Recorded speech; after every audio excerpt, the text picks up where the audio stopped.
Oh, it's all over the internet, folks. TikTok is about to be banned. Most folks are up in arms and raging about how their TikTok account is going to be shut down. They won't be able to access it, all that stuff. Um, Security researchers, however, are oftentimes thrilled, but not all of us. A lot of us are, in fact, are really pissed about this. Stay tuned to find out why. Welcome to Tech Topics brought to you by Cybervenger.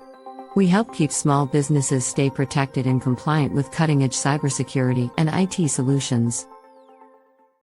Okay, so why would a cybersecurity researcher be happy about the TikTok ban? Well, first, TikTok is a social media platform, and anybody who knows anything about cybersecurity knows that information carries risk. You want to limit the amount of information strangers have about you, in particular, any potential attackers have about you. And social media is a treasure trove of such dangerous information. Second reason is that TikTok specifically is owned by the Chinese Communist Party, directly, indirectly, I don't know, but they control it one way or another. And the Chinese Communist Party, the CCP, is not your friend. All right, I'm not going to say they're an enemy, or we don't need to be shooting each other, nothing like that. But they're not your friend, and we do not want American information about U.S. citizens, about our lives, about our habits, about our tastes, any of that information. We don't want it going anywhere that's going to fall in the hands of a government like the CCP. Personal rant time. We also don't want it to fall in the hands of a government like the United States. We also have our own domestic spying program, which I'm not happy about.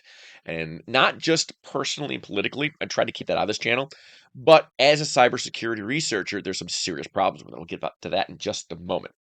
So, yeah, cybersecurity researchers are happy to see social media tampered down and resisted in any way possible.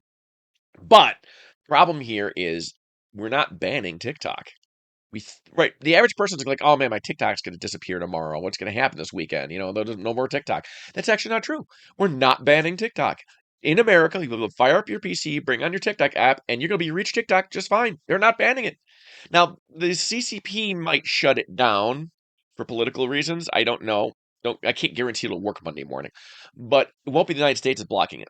What they're doing is they're making carriers in the United States, they're disallowing them from getting updates to the software app used to access it. But if you have the app already, you'll be able to use it. It'll still work Monday morning. Again, assuming that China doesn't shut it down.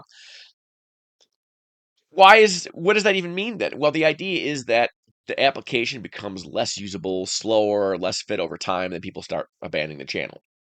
And I think that's ridiculous because you're also not going to get security updates. And the CCP is not the only interested party, right? There's Russia, there's North Korea, there's all kinds of countries, there's private criminal gangs, and the inability of TikTok to push security updates to its own app for users is going to make that app vulnerable to other hacks. And those vulnerabilities may be worse than the data we voluntarily choose. It may help somebody root somebody's phone or something like that, and get in and get all the data that you didn't choose to share. It also creates a false sense of security, right? If the government is saying that we're shutting down social media that's dangerous, that's going and collecting data to potential adversaries, they're kind of saying that, yeah, we got this, don't worry about it. And that is the worst message you could possibly send. So they're not banning it, for one. The risk is still there. They're not addressing risk. They're introducing a new risk that wasn't there before. And they're creating a false sense of security. It's three strikes right there. Now, I do, again, as a cybersecurity researcher, China is a real problem. The government's a threat personally to us citizens. Another way they're trying to gather data is they're directly engaging in hacks against our country, which could be arguably considered an act of war. So when I say they're not an enemy, I'm being generous here. Recently, and it's not talked about a lot, it's talked about less than the TikTok ban. I think this is way more significant. They breached 8 major telecom carriers in the United States. Your text messages that you've been sending each other, you're talking about privacy violations. Chinese Communist Party, the Chinese Communist Party, the government of China has been able to read your text messages. Further implications: if they can read your text messages, they're getting your two-factor code. So if you have two-factor, you log into your bank or financial tool, and they send you a text message as your second factor. Well, the Chinese Communist Party can read that and get into your account.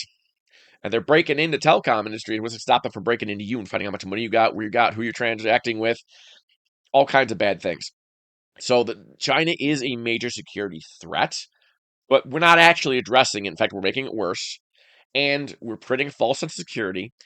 And it's hilarious that our government is pointing fingers at China, at TikTok, when our own social media has a history of violating our rights and sending it to foreign governments.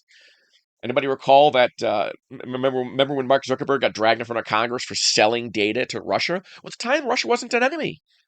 They were, just another country, and they sold data that they legally collected. Why not? They actually did nothing wrong, at least from a legal standpoint. I mean, morally, don't get me wrong, get me started, um, but then we turn around now, we have this more adversarial position. They've invaded another country. They've gone militaristic. Our government is sending weapons to that country. Now we have a hostile situation. We're like this close to actual war with Russia, And now Russia still has all that information. Imagine we're sending special forces into Ukraine that our citizens don't know about. This could be happening, right? I don't know. Um, and one of them gets captured. Supposed to be there for training, whatever. They get captured and they're being interrogated, and they're not going to say squat because they're trained professional soldiers. Now, one of the interrogators comes out and says, "Hey, so how's your little brother Bobby doing? I heard he had little league tryouts. I heard he made the team. Congratulations." Imagine that poor soldier's face going white at that moment, and he shows a picture of his little brother making the team, and implies or flat out directly says, "Hey, you give this information, or we're going to come out and kill your family." That previously brave soldier may suddenly become way more willing to give up information. You understand where this seemingly innocuous information? Hey, my little brother made the little league team. Who wouldn't run around town, all their friends and neighbors, businesses, and brag about that, right? That's kind of a cool thing. It's not private information. In a small town, this is not a breach of privacy or information. But collected in a giant app like that, a library of everybody's personal family events that they might be willing to tell their neighbors, put into an app, now becomes a dangerous tool in interrogation of soldiers. And that's just one example I came up off the top of my head. And data is more dangerous when you gather a lot of it and you have an entire library of it, and it's searchable conveniently and it lasts forever. If I run down the street and I yell private information, that's not as bad as posting it online, because so many people may not hear it. You're exposing it to less people.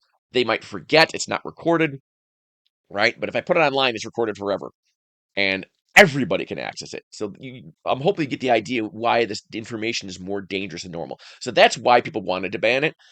But then we go back to that attack where China's breaking into our telecom system and getting more private data that we think is private. Phone calls, who we're calling, all the metadata, the contents that are in. Interestingly enough, they're getting all the data that the NSA could get with a warrant or without a warrant. Bottom line is, a lot of cybersecurity researchers, myself included, believe, and we don't know for sure, but we believe that the reason the Chinese Communist Party was able to break into our telecom systems is that they were breaking into the very systems that our own domestic spying agency is using to spy on us, with and without warrants. So here we are, we have the government pretending to be a white knight protecting our privacy by banning TikTok, and they're not actually banning them. And at the same time, we're not even sure we removed the hackers from our network. Here we are 6 months later, and they made a statement, well, we're not even sure we've actually got rid of them yet. They don't know. And the reason is because they don't want to give up their back doors to spying on us. So our government is doing something wildly, flagrantly insecure, sharing data we did not give permission to share, while yelling at us for sharing information that we do choose to share with a foreign potential future adversary. They're not wrong, but it's incredibly hypocritical. And I'm trying not to keep this political, but it's important for people to understand the situation from a cybersecurity lens. If you really want to protect people's security, stop banning things, stop spying, dismantle. The less our government does, the better. This TikTok ban isn't helping. You could ban all social media. That would help. You're giving up the First Amendment to do it, so that's a big no-no. But I mean, if we're just talking technical capacities, not right and wrong. Technically, what you want to do is you want to shut down the internet spying and you ban all access to all social media systems. Shut it all down. No Facebook, no Truth Social, no X, Twitter, what do you want to call it? None of that stuff. That would help. If you completely ban social media, no YouTube videos, no YouTube, right? No, I mean, nothing. You ban half the internet, you would definitely protect our privacy. At what cost? Well, obviously, I wouldn't be willing to pay that cost. I'm not advocating that. Just NSA, not advocating that. But you get the point. This TikTok ban is a waste of everyone's time. It's actually making the security situation worse. It's dangerously treading on our freedoms of speech and association and our freedoms in general. I think that's a horrible precedent that could be used. Suddenly, some country we don't like is saying something that our current administration doesn't want, and they ban the whole app. Well, I will tell you, I've got various friends and family that are immigrants from other countries, U.S. citizens now, but they still speak the language, their home language, and they get their news sometimes from their home country, and they get different perspective on things that you don't hear in the United States news, and that's important. You want to have a good, well-informed opinion about the world. You get data from different places. And then, you don't believe it blindly, but now you have more data to work with when you're trying to decide what's actually going on. That's a really important part of free speech. And if the government could start banning platforms like that, it's dangerous, dangerous territory, folks. All right, that's enough rant. I hope I didn't get too political for you. I really try to keep this from the cybersecurity lens, and I hope that people now understand more about the ban and what it is. That's all I got, and I hope to talk to you all in the next week, and I hope YouTube doesn't get banned. See you then. Thanks for watching. We hope this video has provided valuable information to you. Be sure to share this video with other small business owners to spread the word about the importance of cybersecurity. As always, don't forget to like and subscribe for more videos like this. If you want more information about cybersecurity, visit us at www.cybervenger.com.